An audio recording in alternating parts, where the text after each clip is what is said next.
दोस्तों, आपको इस्लाम के बाद के अरब के बारे में तो बहुत कुछ पता होगा, लेकिन क्या आपने कभी सोचा है कि आखिरकार अरब इस्लाम से पहले कैसा था? और मेरा यकीन करिए, इस वीडियो को देखने के बाद आप अंदाज़ा लगा सकते हैं कि इस्लाम क्या है और कैसे इस्लाम ने अरब की सरजमीन को बदल कर रख दिया। तो बिना वक्त बर्बाद करते हुए चलिए अपनी इस वीडियो को शुरू करते हैं। दोस्तों, अरब दुनिया का सबसे बड़ा जजीरा नुमा है और एक रेगिस्तानी इलाका है। दोस्तों, अरब वो सरजमीन है जहाँ से इस्लाम पूरी दुनिया में फैला। अरब तीन तरफ से समुद्र से घिरा हुआ है और तकरीबन 1/3 अरब का हिस्सा रेगिस्तान है। दोस्तों, इस्लाम से पहले अरब कई कबीलों में बटा हुआ था और ये कबीले आपस में एक दूसरे से लड़ते रहते थे। पानी पिलाने की बात पर तक एक दूसरे से लड़ते रहते थे। और दोस्तों, हर एक कबीले का एक सरदार हुआ करता था जिसे शेख कहा जाता था। दोस्तों, जैसा कि मैंने बताया कि ये कबाइल आपस में एक दूसरे से लड़ते रहते थे और इसका सबसे अच्छा एग्जाम्पल बसूस की जंग है। ये तकरीबन 40 सालों तक लड़ी गई। ये जंग रसूलुल्लाह सल्लल्लाहु अलैहि वसल्लम की पैदाइश से पहले लड़ी गई थी। दोस्तों, ये जंग बनु बकर और बनु तगलिब के दरमियान लड़ी हुई थी। इस वक्त अरब की सरजमीन पर कोई भी कानून तक नहीं था। इस वक्त में अरब में औरतों की ज़िंदगी बद से बदतर थी।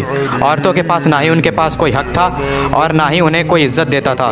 लोगों को गुलाम बनाकर रखना, लोग जैसे हबशियों को गुलाम बनाकर रखना अरबों का शौक था। इस्लाम के पहले के अरब में लोग बुतों को सजदा और उनकी इबादत किया करते थे और इस दौर को जहालियत का दौर कहा जाता है, यानी कि एज ऑफ इग्नोरेंस। सिर्फ बुतों के अलावा अरब के लोग सूरज, चांद, सितारों की भी इबादत किया करते थे और ना ही एक खुदा में यकीन रखते थे। दोस्तों, सिर्फ काबे के अंदर ही 360 बुत मौजूद थे। दोस्तों, इस वक्त के अरब में सिर्फ आदमियों के पास ही सारे अधिकार मौजूद थे। एक आदमी कितनी भी औरतों से शादी कर सकता था।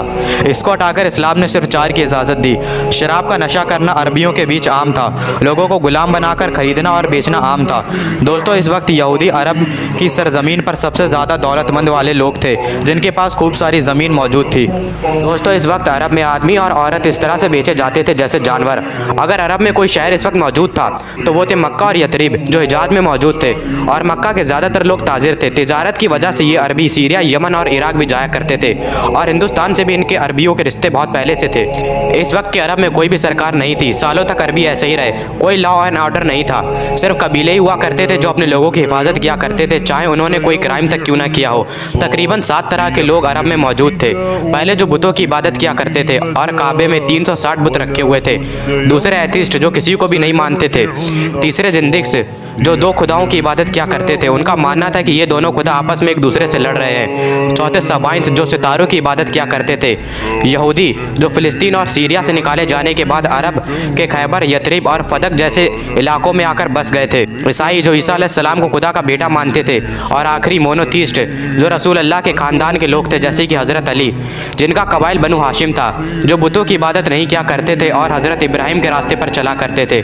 दोस्तों, अब आप देख सकते हैं कि अरब में क्या था। दोस्तों, ये बात बिल्कुल दुरुस्त है कि जब पूरा अरब जुल्म सितम, नाइंसाफ़ी और बर्बरियत से घिरा हुआ था तो रसूल अल्लाह सल्लल्लाहु अलैहि वसल्लम अरब के लोगों और पूरी कायनात के लिए एक रहमत बनकर ज़ाहिर हुए, जिन्होंने सारे अरब कबाइल को एक झंडे के नीचे इकट्ठा कर दिया।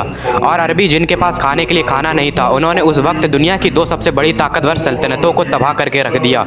और अल्लाह ने कुरान की शक्ल में उन अरबियों को इल्म दिया। वो अरब जहाँ गुलामों के साथ जुल्म होते थे, उस अरब में इस्लाम ने हज़रत बिलाल को एक अहम मुकाम से नवाजा। वो अरब जहाँ पर औरतों के पास कोई हक नहीं था और कोई राइट नहीं था, औरतों को कुछ नहीं समझा जाता था, वहाँ इस्लाम ने औरतों को इज्जत दी।